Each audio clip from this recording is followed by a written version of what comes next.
4 medicines aconite, belladonna, hyoscyamus and stramonium. इन चारों medicine के हम चार तरह से कंपैरिजन पढ़ेंगे।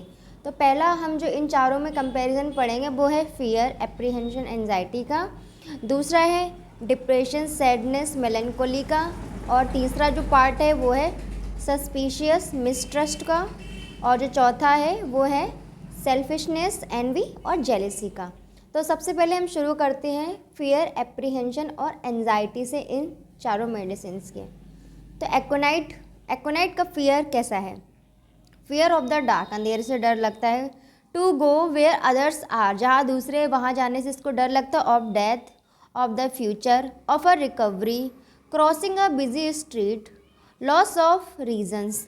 मतलब उसके पास कोई रीज़न नहीं है, इससे भी इसको डर लगता है कि मेरे पास इस काम को करने का कोई रीज़न नहीं है तो मैं क्यों करूं, या मेरे पास वहाँ जाने का कोई रीज़न नहीं है तो मैं क्यों जाऊं।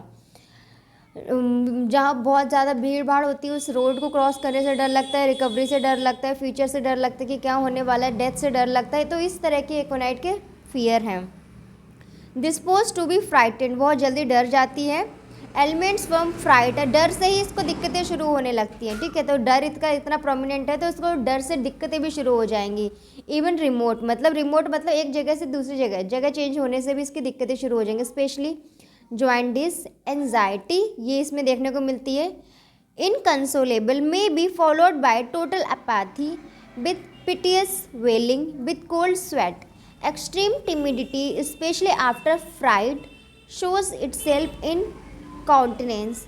मेन इसका ये है कि इसको फियर होता है और जो भी इसकी दिक्कतें होती है फियर से अराइज हो जाएंगी। ठीक है, जो भी टिमिडिटी है या जो भी कोल्ड स्वेट्स आने लगेंगे इसको, उसके पसीने एकदम ठंडा होगा, हाथ पर ठंडे पड़ जाएंगे, गीले गीले से होंगे, तो ये सब दिक्कतें इसकी शुरू हो जाएंगी। मेनली इसका रीज़न आपको क्या पता लगा? इसमें एंजाइटी होती है। ठीक है, एंजाइटी इनकंसोलेबल होती है। ठीक है, मतलब आप कितना भी इसको बताओ सिखाओ कि नहीं टेंशन नहीं लेना है, ज़्यादा स्ट्रेस नहीं लेना है, दबाव नहीं लेना है, तब भी इस पर कोई फ़र्क नहीं पड़ेगा। ठीक है, इसके अपोजिट ही होगा। और इसका फियर है, फियर कितनी सारी चीज़ों से ये आपने पढ़ लिया एकोनाइट का। ठीक है, तो अब हम बेलाडोना की बात करते हैं फियर में। फियर ऑफ इमेजिनरी थिंग्स, मतलब यहाँ तो चलो कुछ चीज़ें हैं जो क्लियरली मेंशन है, अंधेरा है, दूसरे लोग हैं, डेथ है, बट यहाँ तो इमेजिनरी थिंग्स है जहाँ मतलब जो चीज़ नहीं है उसको भी खुद से ही सोच लेगी, खुद से सोचेगी, इमेजिन करेगी, फिर उनसे डर लगेगा। Wishes to run and hide, उसको मन करता है कि भाग जाए, छिप जाए। देखे होंगे आपने लोग जो हर सिचुएशन में भाग जाते हैं, छिप जाते हैं, उनको डर लगता है। जहाँ पे कुछ भी नहीं होता आपको लगता है कि अनरीजनेबल सी थिंग, यहाँ पे तो कुछ भी नहीं, लेकिन फिर भी वो वहाँ से डरते हैं। और ब्लैक डॉग्स, काले रंग के कुत्तों से डर लगता है। फायरी शाइनिंग ऑब्जेक्ट, वो बहुत ज़्यादा चमकीले शाइनिंग ऑब्जेक्ट्स होते हैं।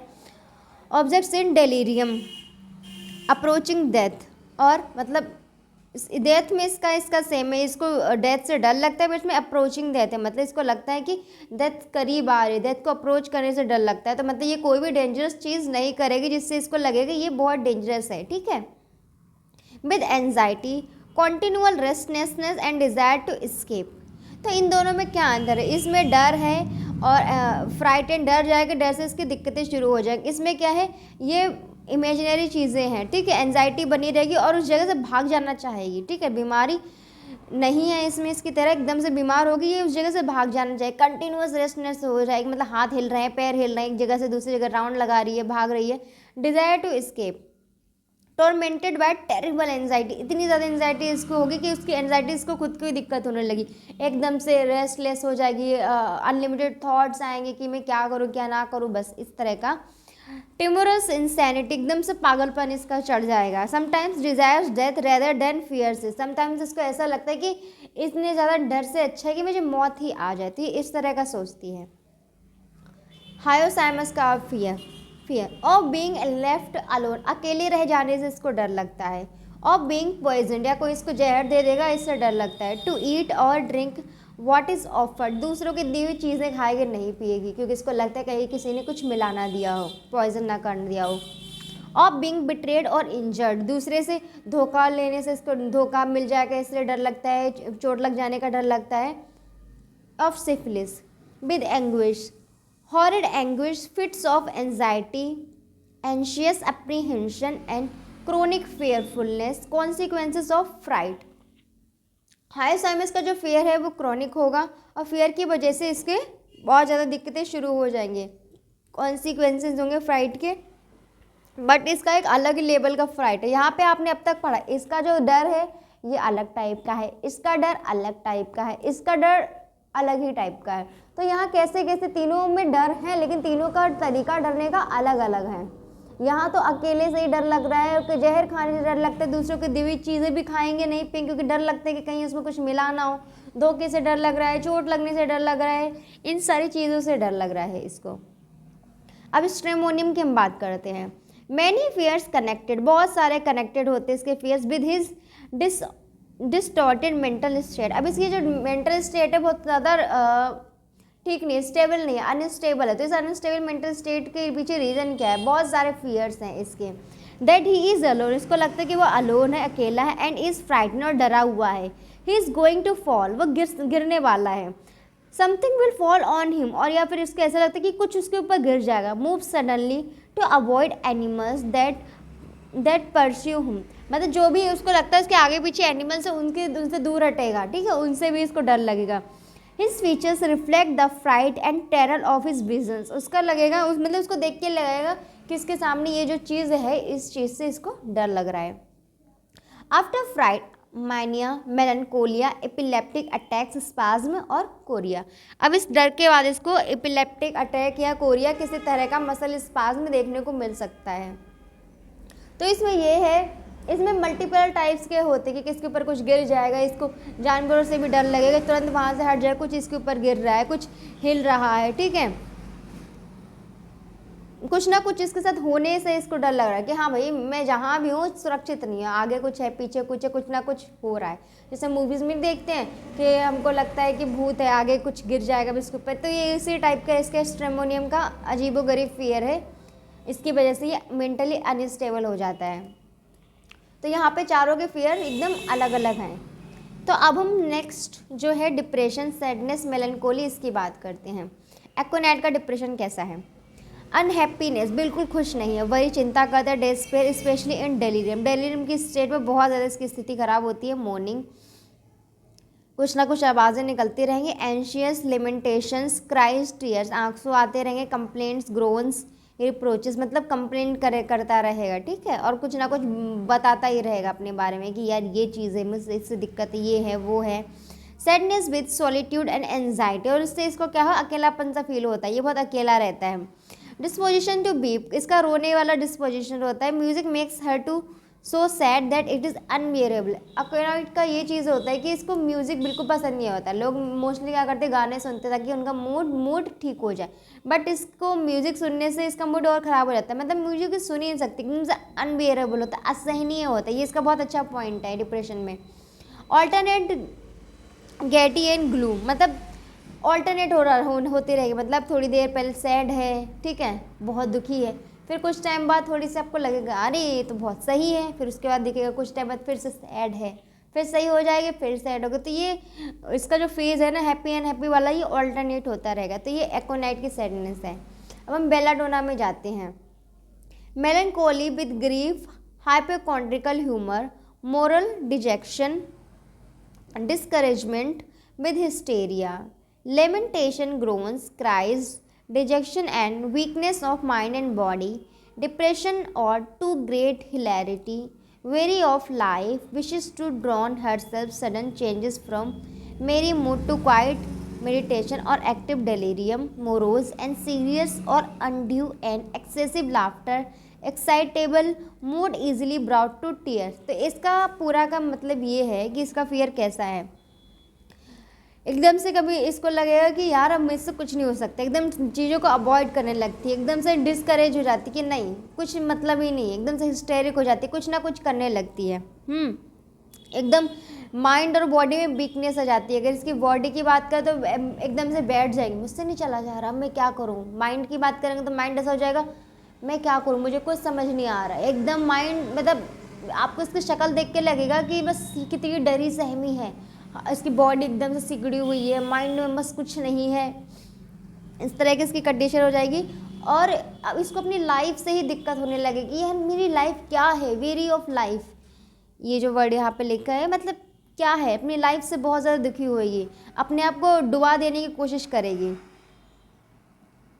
डुबा मतलब अगर इसके आसपास कहीं पानी है, मन करे कि बस ये चली जाए, अब ज़िंदगी बहुत हो गई, ठीक है। इसका भी यही कि अचानक से बहुत अच्छा मूड है, उसके बाद से एकदम से शांत, क्वाइट शांत हो जाएगी, मेडिटेशन वाले स्टेट में पहुंच जाएगी। अभी तो बहुत हंस रही थी, खेल रही थी, बोल रही थी, फिर अब तुरंत नेक्स्ट मोमेंट आप देखो कि बिल्कुल शांत, चुप, ऐसा लगा कि बस बैठ के कोई मेडिटेशन करी, इतना ज़्यादा शांत हो जाएगी, ठीक है। कभी बहुत ज़्यादा सीरियस है और कभी इतना ज़्यादा एक्सेसिव हंस रही है कि बस अरे लगता है कि इसकी ज़िंदगी में तो कोई दुख नहीं है। तो ये है ईजिली आंखों में आंसू आ जाते, जरा सा कुछ हुआ नहीं कि बस सैडनेस से पहुंच गई और रोने धोने लगी, आंखों में आंसू भर गए। हाँ, तो ये इसकी चेंजेबल मूड है इसका।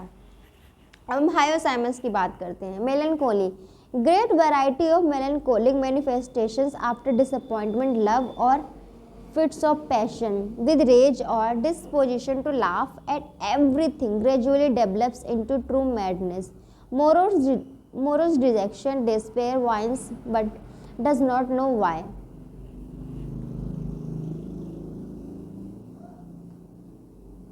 अब ये जो आजकल बहुत ज़्यादा कॉमन चीज़ है, डिसअपॉइंटेड लव और फिट्स ऑफ पैशन, मतलब कुछ है चीज़ या पर्सन, कुछ भी हो सकता है जिसको प्यार है, ठीक है, बहुत इसको पसंद है वो चीज़ या वो कुछ भी, तो उस चीज़ की वजह से इसको दुख होता है, एकदम से डिसअपॉइंटेड हो जाती है, या किसी ने बात करनी बंद कर दिया, कुछ भी हुआ तो उस चीज़ को लेके बहुत ज़्यादा डिसअपॉइंटेड हो जाती है। और कभी कभी इसको होगा अचानक से बहुत ज़्यादा हंसने लगी, गुस्से में आएगी, गुस्सा भी आएगा, बहुत ज़्यादा गुस्सा आएगा और अचानक से हंसने लगेगी। फिर इसको ऐसा होगा कि कुछ भी हो, सैड है चीज़ या सीरियस चीज़ है या हंसने वाली है, कुछ नहीं पता, हंस रही है, हर चीज़ पे हंसेगी, सैड वाली चीज़ पे हंसेगी, सीरियस कोई चीज़ है उस पर भी हंसेगी, हंसने वाली है तो हंसेगी, मतलब किसी भी मोमेंट पे हंसेगी, किसी भी थिंग पे हंस सकती है, कोई इसका पर्टिकुलर नहीं कि किस चीज़ पे इसको हंसना है। और ये चीज़ हंसने वाले ग्रेजुअली इतनी ज़्यादा हो जाती है कि ट्रू मैडनेस में डेवलप हो जाती है, मतलब लोग इसको समझते हैं कि पागल है, मतलब जैसे होता नहीं कोई व्यक्ति है किसी भी चीज़ को बस देख के हंस रहा है, हंसता ही जा रहा, हंसता रहा बिना किसी रीज़न के, तो लोग उसको कहते हैं कि पागल है, तो ये वाली हालत इसकी है।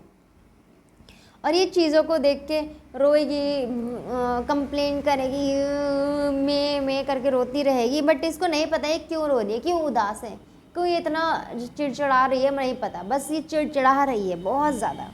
ये है स्ट्रोमोनियम की बात करते हैं। Sadness, bit deadly anguish, sad, apprehends evil consequences from trifling things, inconsolable, affected much by trifles, crying, weeping, lamenting, downcast, believes herself unworthy or thoughts of death, alternates between exalted state and settled melancholy. अब इसमें क्या होगा, बहुत ज़्यादा deadly एंग्विशनेस होगी, sadness होगी, बहुत ज़्यादा, इतनी ज़्यादा सैड होगी कि आपको ये लगेगा कि किसी भी मोमेंट इसके साथ अब कुछ भी हो सकता है, आपको उसकी सैडनेस का तोड़ नहीं पता होगा। जरा सी चीज़ से इसको कुछ भी दिक्कत हो जाएगी, जरा सी चीज़ हुई, आपको लगेगा कि ये चीज़ तो इतनी सैड होने वाली नहीं है, बट वो जरा सी चीज़ को बहुत अफेक्टेड करेगी, इनकॉन्सोलेबल होगी, आप इसको कितना भी सांत्वना दो, समझाओ, लेकिन इसके ऊपर कोई फ़र्क नहीं पड़ेगा, ये बस सैड में अपनी सैडनेस में डूब जाएगी।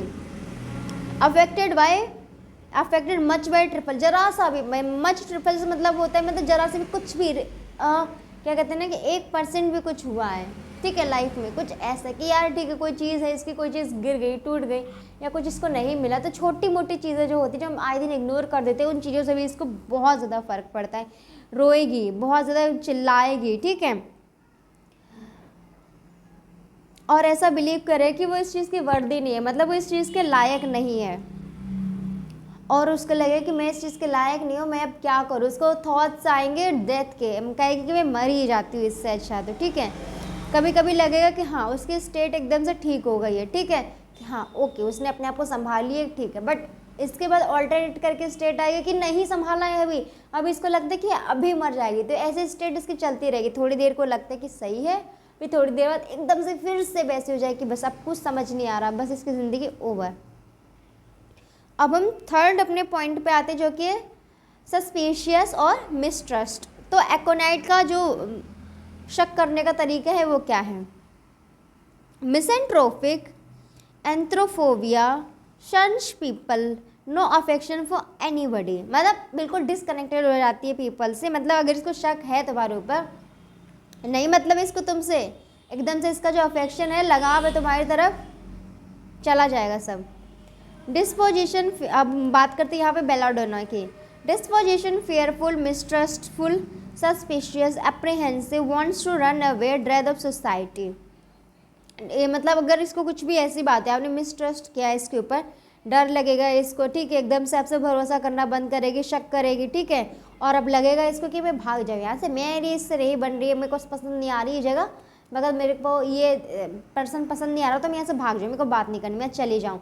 ड्रेड ऑफ सोसाइटी, सोसाइटी से भी इसको दिक्कत लगेगी कि मैं सोसाइटी में किससे ट्रस्ट करूँ, किसी पे भरोसा इसको नहीं रह जाता, इसका भरोसा टूट जाता है। हाइसमस, suspicion that he will be poisoned by his family, groundless of being watched, gradually passes into insanity, very suspicious, एंथ्रोफोबिया। मतलब इसको ये लगेगा कि अपनी खुद की फैमिली से इसको डर लगता है कि वो लोग इसको जहर देके मार डालेंगे। अब इसको ऐसे लगेगा कि बस कोई ना कोई इसको लगातार देख रहा है, इस पर नज़र रखी जा रही है, ठीक है, और इसकी यही आदत कि कोई इसको जहर दे देगा, इस पर नज़र रखी जा रही है, इसकी वजह से धीरे धीरे पागलपन इंसानिटी में डेवलप हो जाएगी और बहुत ज़्यादा शक्की हो जाएगी, कुछ ना कुछ चारों वक्त हर वक्त इसके साथ कुछ ना कुछ हो रहा है। अब स्ट्रेमोनियम की बात करते तो इसमें यहाँ पे इसका सस्पिशियसनेस में कुछ नहीं दे रखा है।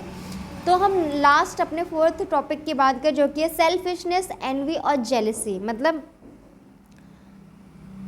इनकी बात करें तो एक्नाइट में ऐसा कुछ नहीं है और बेलाडोना में ऐसा कुछ नहीं है।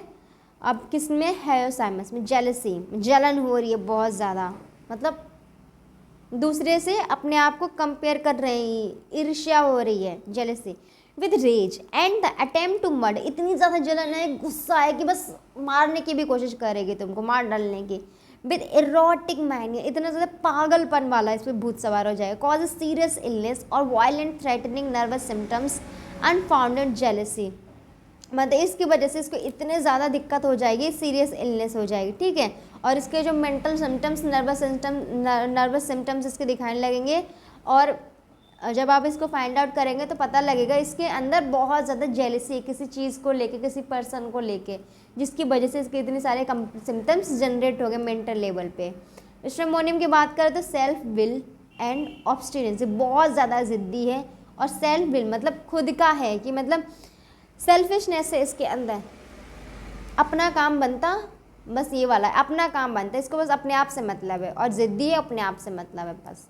इसमें तो ये है कि इसको गुस्सा आएगा, खून करने की कोशिश करेगी, हर्ट करने की कोशिश करेगी, उसके वजह से खुद भी बीमार हो जाएगी। इसको क्या है, तुम जो भी करो मुझे अपने से मतलब है, और मेरा जो काम है वो मैं कैसे ना कैसे निकाल लूँगी, ये ज़िद्दी नेचर में आ जाती है।